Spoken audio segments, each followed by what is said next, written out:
Memasuki musim pancaroba, Badan Penanggulangan Bencana Daerah Kabupaten Bojonegoro mencatat sedikitnya ada 29 desa yang tersebar di 17 kecamatan rawan diterjang angin puting beliung.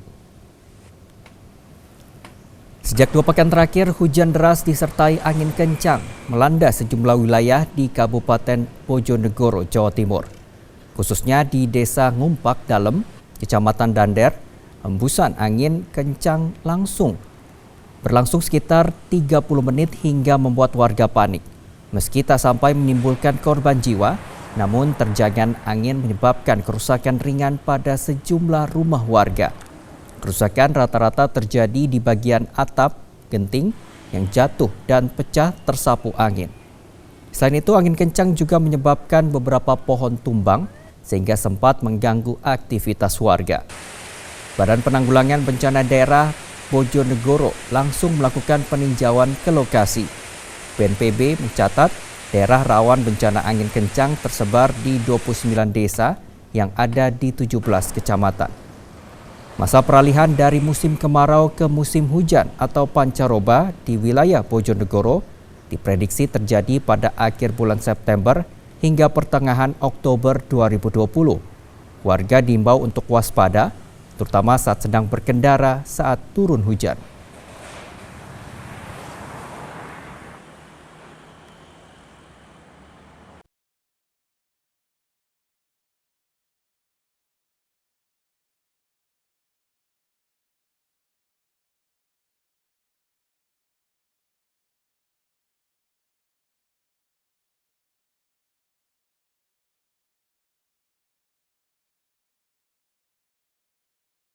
Gubernur Jawa Timur Hovifah Indar Parawansa menggelar ziarah ke makam Gubernur Jawa Timur pertama Raden Mas Tumenggung Aryo Suryo di Magetan Jumat pagi. Gubernur Jawa Timur Hovifah Indar Parawansa dan Wakil Gubernur Jawa Timur Emil Dardak didampingi Bupati Magetan Suprawoto menggelar ziarah bagian dari agenda Hari Jadi ke-75 Provinsi Jawa Timur. Hari Jadi yang akan jatuh pada 12 Oktober mendatang juga bertepatan dengan Hari Jadi ke-345 Kabupaten Magetan. Menurut Hovifah, ziarah ke makam Gubernur Suryo merupakan bagian dari menghormati jasa para pahlawan. Raden Mas Tumenggung Aryo Suryo merupakan pahlawan nasional yang telah membuktikan dedikasi, pengorbanan, dan pengabdiannya untuk bangsa, terutama untuk Jawa Timur. Gubernur Suryo adalah gubernur pertama Jawa Timur. Beliaulah yang babat alas, beliau pahlawan nasional.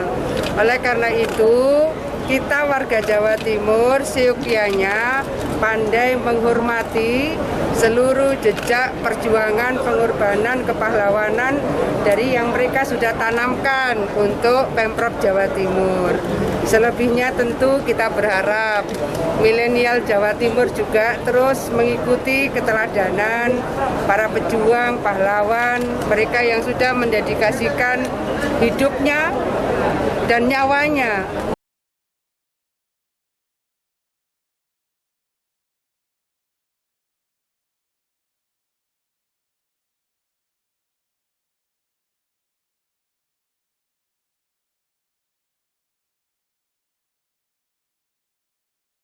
Menindaklanjuti kasus penembakan terhadap seorang pendeta di Kabupaten Intan Jaya, Papua, Tim Gabungan Pencari Fakta atau TGPF kasus Intan Jaya melakukan pertemuan tertutup dengan Kapolda Papua dan Pangdam 17 Cendrawasih. Tiba di Papua, tim pencari fakta yang dibentuk oleh Menko Polhukam Mahfud MD langsung melakukan sejumlah pertemuan. Ketua TGPF Sugeng Purmono mengatakan tim ini dibentuk oleh Menko Polhukam berdasarkan keputusan nomor 83 tahun 2020. Tim gabungan mencari fakta ini dibagi menjadi 2, yakni tim pertama dengan tujuan Kabupaten Intan Jaya dan tim kedua menuju ke Kota Jayapura. TGPF akan bekerja selama 2 minggu di Papua. Sebelumnya seorang pendeta ditembak orang tak dikenal beberapa waktu lalu di daerah Intan Jaya, di mana kasus tersebut menjadi perhatian publik. Aparat keamanan menuding kelompok kriminal bersenjata atau KKB sebagai dalang penembakan. Sebaliknya, KKB menuding pelaku penembakan adalah aparat keamanan. Pak Menko Polhukam memberikan target pada tim bekerja 2 minggu sejak surat keputusan kami terima. Makanya begitu kami terima, kita langsung merencanakan beberapa tim ke lokasi yang berbeda untuk mempercepat pengumpulan data, bahan, dan keterangan-keterangan yang didapat. Apabila dalam waktu 2 minggu itu ternyata masih dianggap kurang, maka kami dikasih kesempatan lagi hanya 1 minggu. Jadi praktik maksimal tinggal 3 minggu. Tapi tim komitmen kita mencoba memaksimalkan.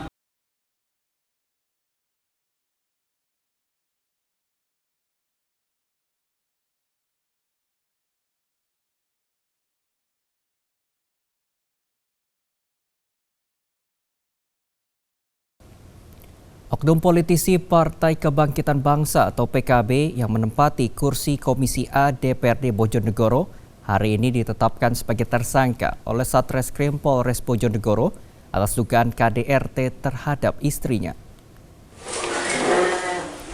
Kasat Reskrim Polres Bojonegoro AKP Iwan Hari Purwanto mengatakan dari hasil pemeriksaan dan penyidikan yang dilakukan anggotanya, penyidik menemukan bukti oknum anggota DPRD Bojonegoro berinisial M melakukan tindak pidana kekerasan dalam rumah tangga atau KDRT.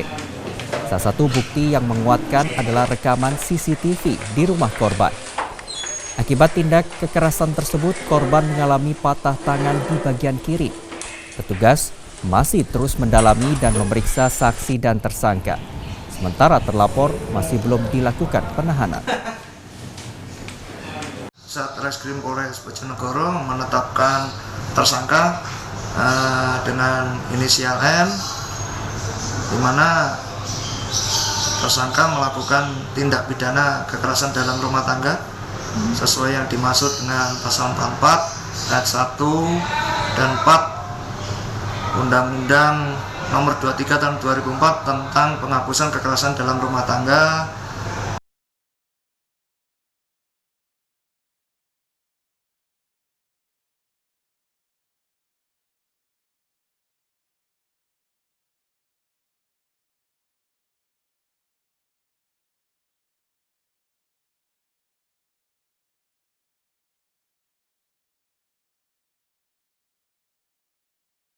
Memasuki musim panen raya, puluhan hektar tanaman kopi di lereng Gunung Semeru, Lumajang, Jawa Timur siap dipanen.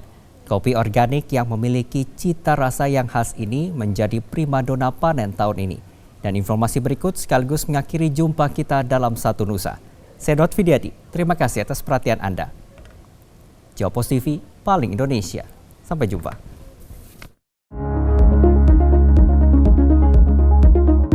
Area perkebunan kopi lereng Gunung Semeru terbenang luas menghiasi Dusun Pelambang, Kecamatan Pasru Jambe, Lumajang, Jawa Timur. 62 hektar kebun kopi ini kini memasuki masa panen raya. Pohon kopi ditanam di atas ketinggian 800 meter dari permukaan laut.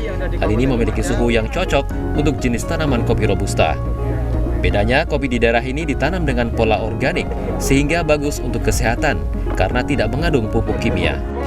Karena di sini memang kopi organik, jadi dari awal prosesnya itu kita tanam itu nggak pakai pupuk kimia. Di awal kita pakai pupuk yang organik, makanya rasanya itu lebih mengena. Kopi yang diberi nama kopi organic wine atau kopi anggur ini diproses secara khusus, mulai dari pemetikan, proses sortir, hingga proses fermentasi selama 45 hari. Hal itu guna menjaga kualitas rasa dan aroma kopi agar tetap terjaga. Aromanya wangi, jadi terasa wine aroma anggur atau buah. Kemudian rasanya fresh, ya, pahitnya juga terasa tidak terlalu tajam, bisa dinikmati, ya, bisa dinikmati. Langsung terasa disaraf mata itu enak, langsung nggak ngantuk. Ikut dalam panen raya tersebut, Bupati Lumajang Thorikul Haq. Dibuat langsung oleh para petani kopi, mulai dari tanam yang tadi organik sampai fermentasi sampai cara gorengnya.